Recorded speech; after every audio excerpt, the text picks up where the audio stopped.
An Israeli artist, Alex Levin, Jewish in spirit, has come a long way to the topic that many masters do not dare touch in their creative life, and it can be understood. It would seem that everything has already been said about it. What can be more vivid than documents of that time? Pictures of people behind barbed wire, heaps of women's hair, rails leading to Auschwitz gates. But Alex ventured. Road to Hell. This painting is about faith and its limits, about the fact that faith and prayer, traditions that the Jews had been following for dozens of centuries, did not save them in the years of the world fire. A synagogue is collapsing. A menorah is ripped out of the sanctuary with its roots again. By looking at this painting, we understand how right is the comparison of a menorah with a tree. The tree of life from the Garden of Eden. The tree of the knowledge of good and evil. A family tree. Great sages look helpless. Their faces and the faces of their pupils, the faces of their wives and children, are already dead. It seemed to many people 70 years ago that the Jewish people and its culture did not exist and never would. The gates of hell open in the place which should be the apex of holiness, in the ark where the Torah scrolls are kept. Moses' table, a symbol of morals and world civilization, are about to collapse because all the bases of good and justice were disregarded. The Nazi are piercing the bodies of old men, women, and children with daggers, with swastika, which have the words, "God is with us," inscribed in a Gothic script. So where is God? Which side is He on? Such a complicated question, and maybe even unsolvable for someone, the artist sets before those who are looking at his picture. Without providing a straight answer, Alex finds a place on his canvas for a small modern girl in a white and blue dress. Her dark curly hair cascades freely down her shoulders. She came from our present world, where there is a state with the same colored flag as the girl's dress. She is looking at people who died long ago, and we understand that this is a painting within a painting. The presence of this child on the canvas testifies that our enemies will never be able to defeat our people. They will not be able to do it, because not only we survived, but also we remember what happened and tell our children about it, even if it's hard for them to look at it. However, they need to know about the Holocaust so that it will not happen again. Stolen childhood. You can bring back everything, almost everything to be exact: money, fame, glory, a beloved person. You can even restore your fading health. However, you cannot bring back time, especially if we're talking about childhood. The childhood of a Jewish kid was always special, even if he was brought up in a civilized European country. Each family kept cult objects, pictures of grandfather rabbi, pious grandmothers in kerchiefs and caps. These people had seemed sweet but not modern, until the day when prophecies from their books, predictions of a collapse if the Jews finally leave their traditions, did not begin to come true. On the artist's canvas, the sky is turning to stone and falling apart, like a ceiling of a house that has just been hit by a bomb. The land, the sweet land of cozy Europe, is turning into stone and tearing apart under feet.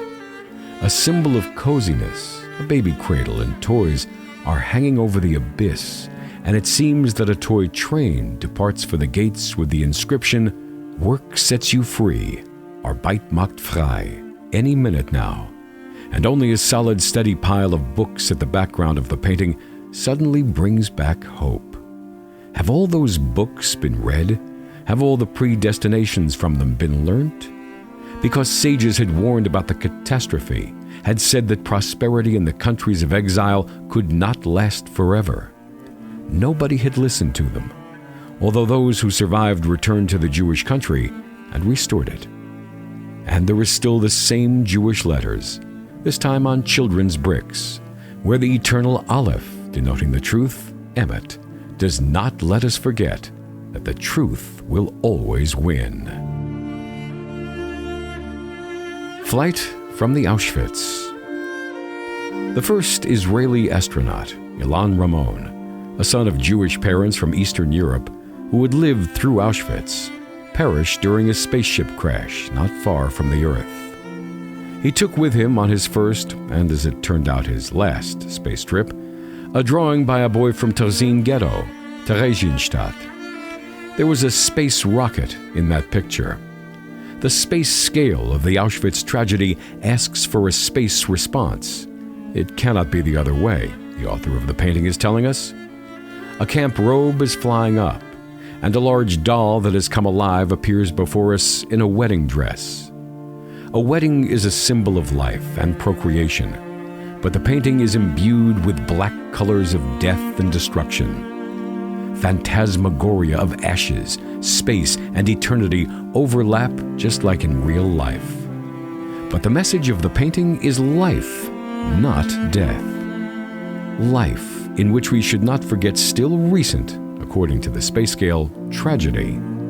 The ladder into which the fingerboard of a musical instrument turns in the artist's canvas is, by all means, Jacob's ladder. He saw the angels of hostile people who were ascending and descending this ladder, but the last angel, the angel of Esau, the ancestor of the people of Europe, stayed on the top. Jacob was frightened and did not ascend this ladder. "Do not fear, Jacob," the Lord said, and these words are addressed to us, to the Jews of the present age. We must not fear anything. This is our ladder to heaven.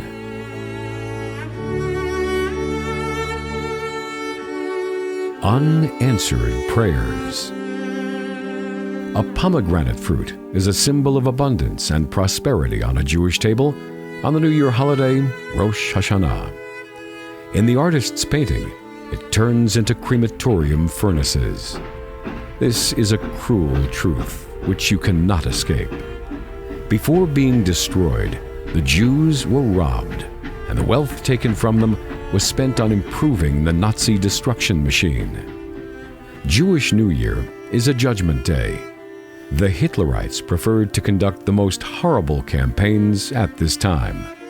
Thus, the Jews in Kiev were killed on the Day of Atonement, Yom Kippur. The Holocaust is not only death of millions of people, it's also a war of ideologies. Whose truth is more powerful? Why did not the tablets of testimony or the shofar save the Jews? Maybe they are not needed at all, since God does not respond to prayers. Still, something is looming in the distance, some tree hovering in the air. The tree is a symbol of life, a symbol of faith, and the Garden of Eden. Where is it flying? Where will it find soil for itself? Perhaps in the very country where already during the Holocaust the Jews were living on their own land, the land that they will be able to protect their children, their families who live on it. And most likely, it's exactly a pomegranate tree that we see. A pomegranate is one of the 5 holy fruits of the land of Israel. Vanished World. A composition of this painting requires at least a minimum knowledge of Jewish history.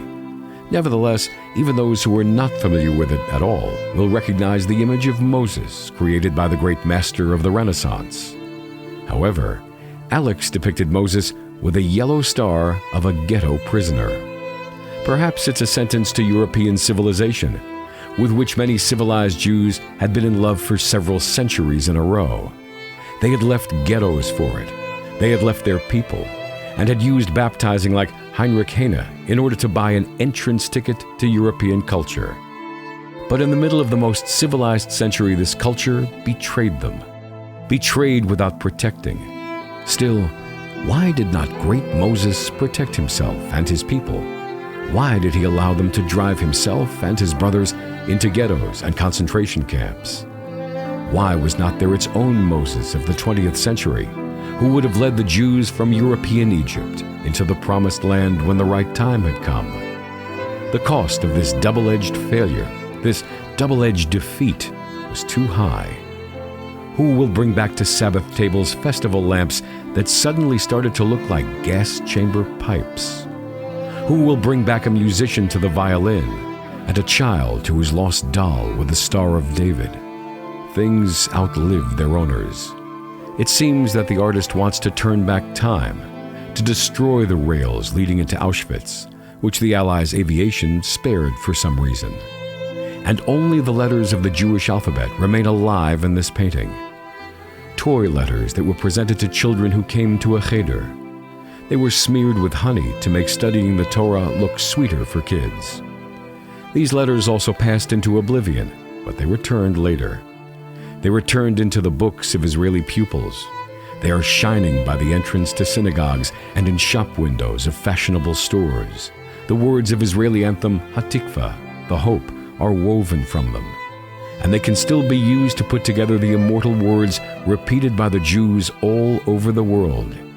Shema Yisrael, hear, O Israel, the Lord our God, the Lord is one. And so it will be forever. Those who are looking at the artist's paintings can feel a rising question. Why bother the past, provoke hard reminiscences and negative emotions? The answer is simple. The Holocaust has not yet turned a page of history. There are heads of some countries who claim that there was no catastrophe of the Jewish people, at the same time saying that millions of Zionist occupants have no right to live. Jewish cemeteries and synagogues are desecrated all over the world, including those in Western countries. Hatred toward the Jews did not go away, and we need to remember every day what it can lead to. We need to remember it in the name of the dead, but even more, in the name of the future of the living.